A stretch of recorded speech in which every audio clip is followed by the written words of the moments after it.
Hello बच्चों, आप सब कैसे हो। मैं हूँ शैली शर्मा, आपकी टीचर और आपकी सबसे अच्छी दोस्त। क्या आप जानते हो आज हम कौन सी कहानी सुनेंगे? तो बच्चों, आज की कहानी का नाम है दो घड़े। प्यारे प्यारे बच्चों, आज की कहानी है दो घड़ों की, जो एक दूसरे के बड़े अच्छे दोस्त थे। एक का नाम था टिनी और दूसरे का नाम था टोटो। वो दोनों खुशी खुशी साथ में रहते थे और साथ में ही अपने सारे काम भी किया करते थे। एक समय की बात है, एक गांव में बहुत ही मेहनती आदमी रहता था, जिसका नाम था श्यामू। वह रोज अपने मालिक के लिए 2 घड़े भरकर पानी ले जाता था। उसने दोनों घड़ों को एक बड़े से लकड़ी के गट्ठे से बांध रखा था, परंतु दोनों घड़ों में से एक घड़े में छेद था और दूसरा घड़ा एकदम सही था। इस कारण अच्छे घड़े को अपने आप पर बहुत घमंड था। वह अक्सर फूटे घड़े को अपनी बातों से नीचा दिखाने की कोशिश करता रहता था। एक दिन जब शामू पानी लेकर जा रहा था, तो अच्छा वाला घड़ा फूटे वाले घड़े से बोला कि तुम तो फूटे हुए हो और किसी काम के भी नहीं हो।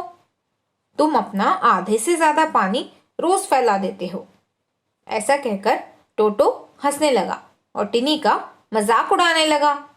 यह सब सुनकर फूटा हुआ घड़ा टिनी बहुत दुखी हो गया और उसे बहुत बुरा लगा, जबकि अच्छा घड़ा टोटो तो बहुत खुश था। उसे तो बहुत अच्छा लग रहा था।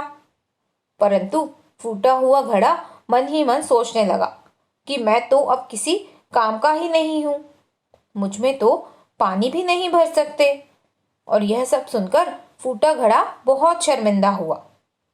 एक दिन जब वह फूटा हुआ घड़ा बहुत ज्यादा परेशान हो गया, तो उसने अपने मालिक से कहा कि मैं अब किसी काम का नहीं हूं, आप मेरे बदले दूसरा अच्छा नया घड़ा ले लो, क्योंकि अब मैं पानी भरने के लायक भी नहीं बचा हूं।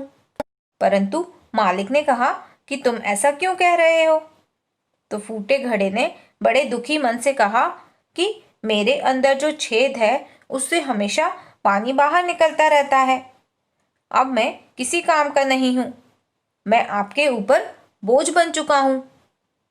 परंतु बच्चों, जानते हो फिर मालिक ने क्या कहा? मालिक ने कहा कि ऐसा नहीं है। मालिक ने फूटे घड़े से कहा कि तुम ऐसा बिल्कुल भी मत सोचो। जरा अपनी तरफ के फूलों को तो देखो। जब मैं तुम्हारे अंदर पानी ले जाता हूं, तो तुम्हारे छेद में से धीरे धीरे जो पानी निकलता है, उनसे ही ये फूल उगने लगे हैं।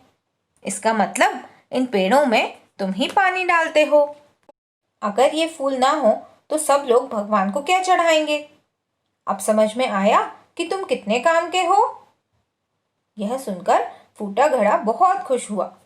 उसने अपने मालिक का धन्यवाद किया।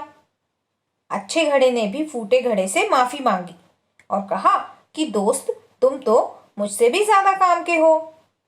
मेरी तरफ तो कोई फूल ही नहीं लगे, जबकि तुमने पेड़ों में पानी डाला, जिसके कारण भगवान की प्रार्थना के लिए इतने सारे फूल उगाए।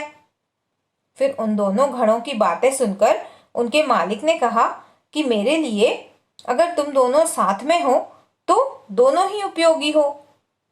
इसके बाद दोनों घड़े साथ में खुशी खुशी रहने लगे और अपना काम भी करने लगे। तो बच्चों, इस कहानी से हमने क्या सीखा? कि हमें कभी भी किसी की भी कमजोरी का मजाक नहीं बनाना चाहिए। हमें हमेशा अपने से कमजोर की मदद करना चाहिए। तो बच्चों, आपको आज की कहानी कैसी लगी? मुझे कमेंट करके ज़रूर बताना और इस कहानी के बारे में अपने फ्रेंड्स को भी ज़रूर बताना। Okay, bye bye, take care.